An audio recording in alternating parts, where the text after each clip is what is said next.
Why meritocracy is America's most destructive myth.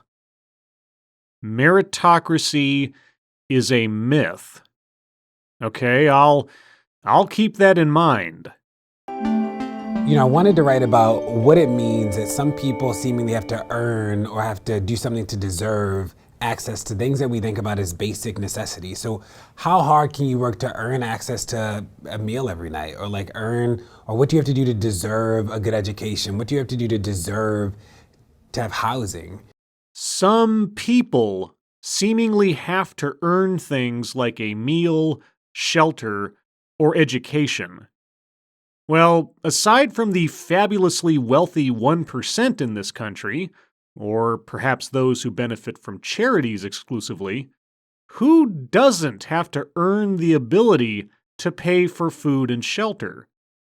At the bare minimum, you need to have an income of some kind, either one you make through your own labor or one that is provided to you by others, like Social Security or a child's parents.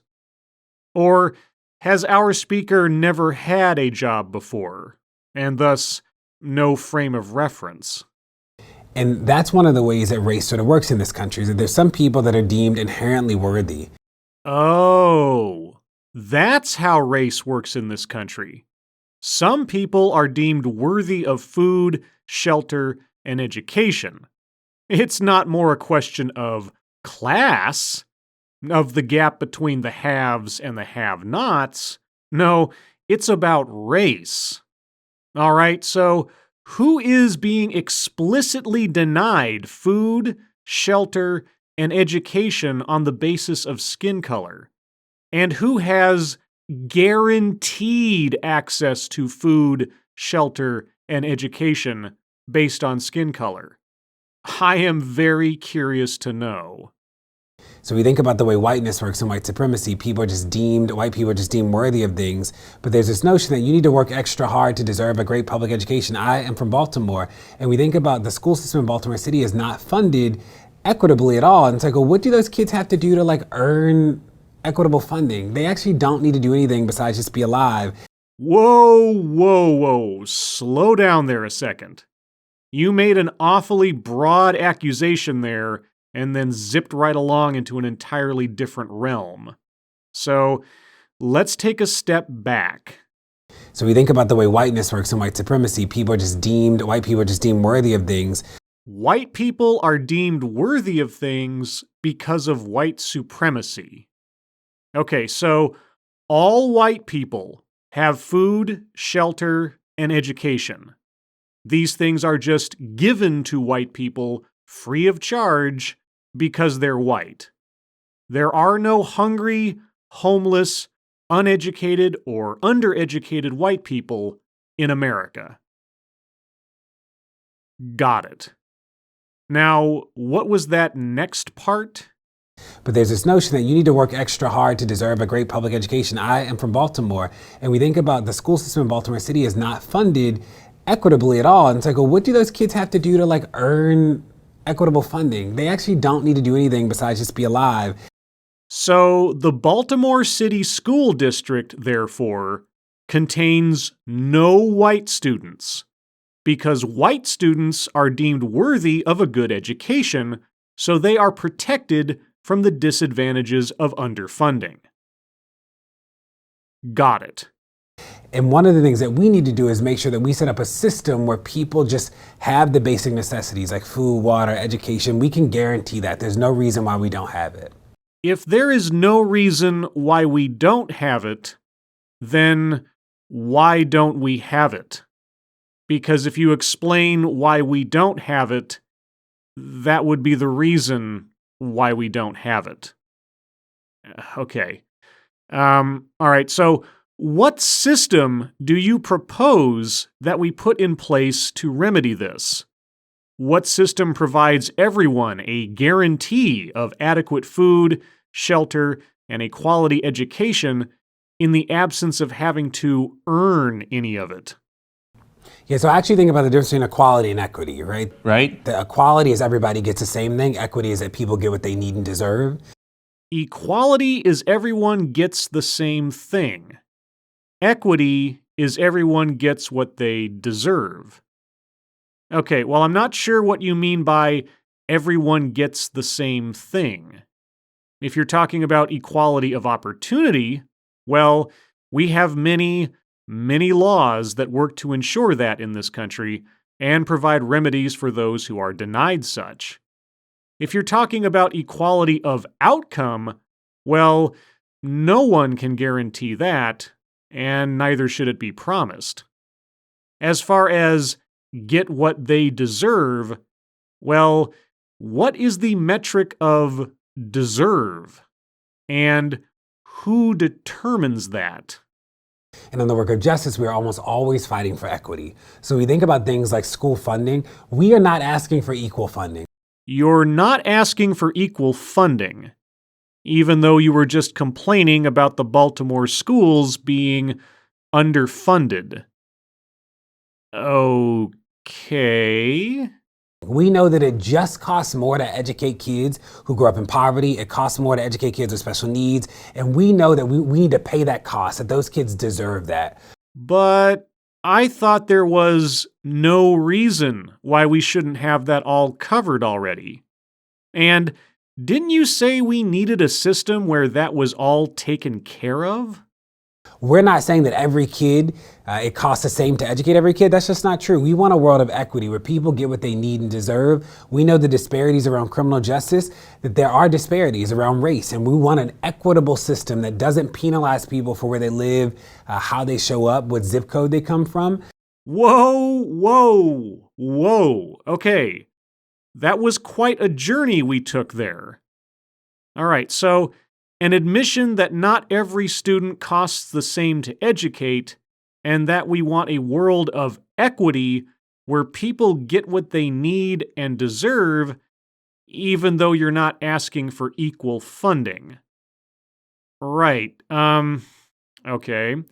And then we touch on the criminal justice system? We know the disparities around criminal justice, that there are disparities around race, and we want an equitable system that doesn't penalize people for where they live, how they show up, what zip code they come from. Where they live, how they show up, what zip code they come from. Our criminal justice system penalizes people for those things. All right, well, I really need some specifics here, because right now, all I am hearing are enough buzzwords to fill a skill saw factory. So the difference between equity and equality is an important distinction. And the only way to get to equality access, whatever metric of equality you want, is by having equity of resources, right? Right. Equity of experiences. That the equity piece says that you need something different and you deserve something different. And from a system level, I'm going to make sure that you have access to that. Equity of resources, equity of experiences. So, a system where everyone gets the resources they deserve, and a system where everyone gets the experiences they deserve? You're going to make sure that I have access to that. I'm going to make sure that you have access to that. Well, I already have access to all of that, don't I? I mean, I'm white, and yet somehow I still have to earn money to pay for my food and shelter. Huh. So I was talking to somebody about food stamps once, and she was like, people should have to work for food stamps because if they work for it, they'll have dignity. And I'm like, not eating, I think, is pretty undignified. Like, not having food is a lack of dignity right there, right? Right. That, like, food is one of those basic things. We have enough food that we can feed everybody. We have enough water that everybody can, have a meal, 3 meals every single day. Like, we can guarantee those things. We can?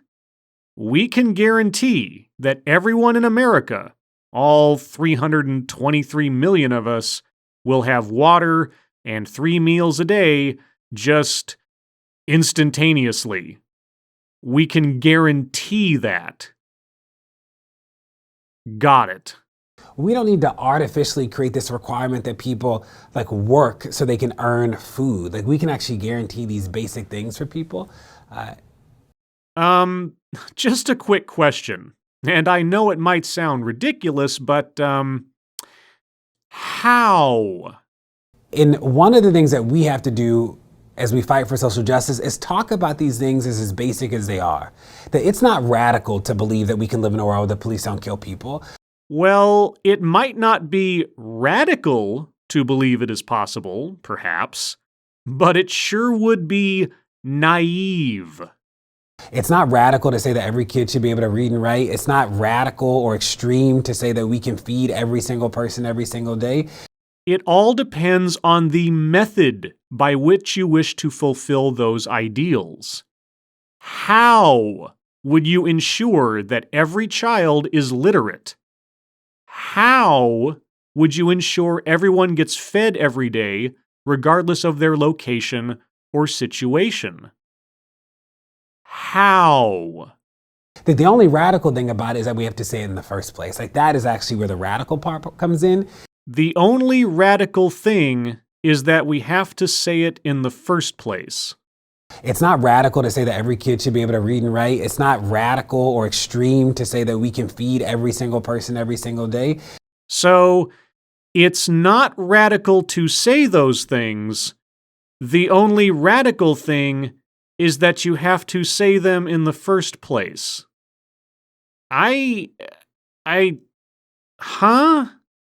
And I think about that because polarization thrives in a world of extremes. And so often people want to paint our positions as extreme. It's not an extreme position to say like that there should be equity and fairness. That's not extreme. The only extreme thing about it is that we don't have it right now and that we have to fight for it. All right, I have a question for our speaker. Is it extreme to assess people's personal struggles or advantages in life based solely on their skin color? I wonder if our speaker would say that that is an extreme position to take. And if not, I would be really curious to know why not. I was in a meeting once and we were talking about welfare, and it was people from the right and the left. And one of her there was a person in it who was sort of against welfare, and her push was like, you know, people need to like earn it. People need to like work hard for it. And if they work hard for it, they'll feel better. And it's like, I don't know. I think that people like have already worked hard to like get a meal. I think that people being alive is like enough of that. So people needing welfare shouldn't have to show that they are making the effort to bring themselves out of welfare. Well, welfare is meant to be a temporary respite, not a perpetual cushion, save for the most extreme physical, mental, or health considerations. And there's some people who feel like they just deserve everything. That like one of the ways that white supremacy works is that people really do feel like they've already earned, they put in the hard work, they've done something. Who is they? Is they all white people? So all white people think they deserve something because they worked for it? Only white people think this. Only white people are worthy of this because they're white. Even if they have to pay into the system through income and Social Security taxes prior to needing welfare, they don't deserve welfare. And this only applies to white people because of white supremacy. Am I understanding this correctly? Or that all the things that they get are actually the benefits of their hard work. You think about the way wealth works in this country is that in 2053, the median wealth for black people is going to be $0, the lowest recorded wealth since we've been recording wealth in this way. The median wealth for all black people will be 0 by 2053.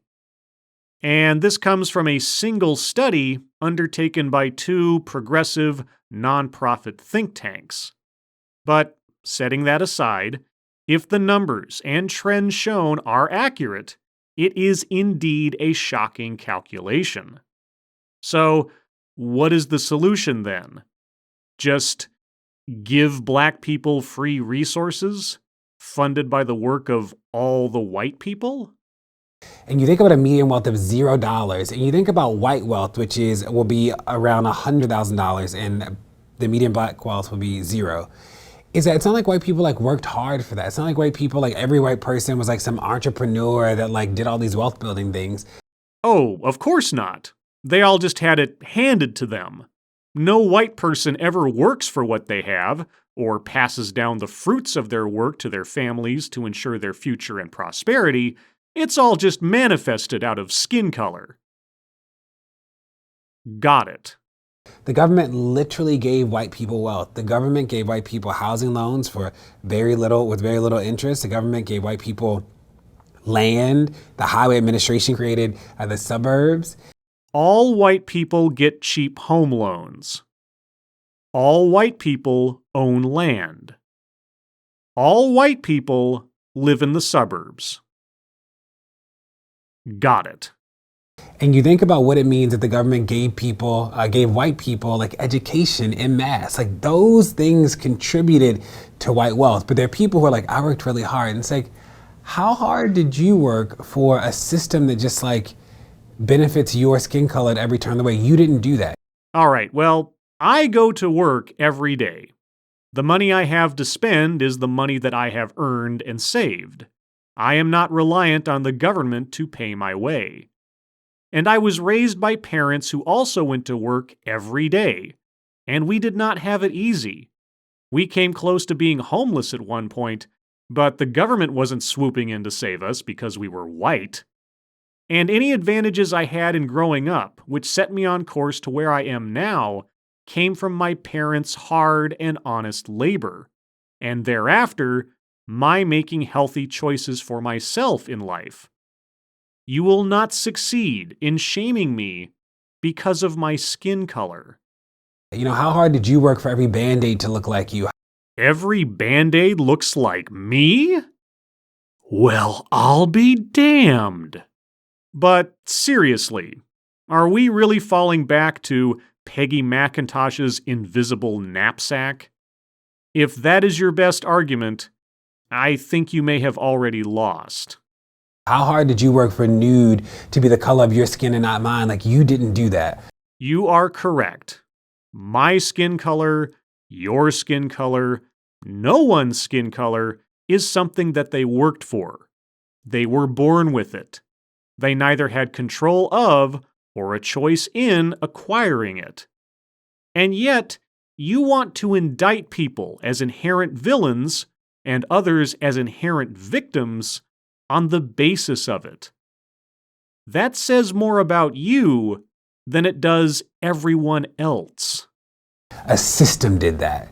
Yes. The system is called free market capitalism. Band-Aid companies pick common and neutral colors for their products, and people buy them. People also buy Band-Aids with kittens and rainbows on them.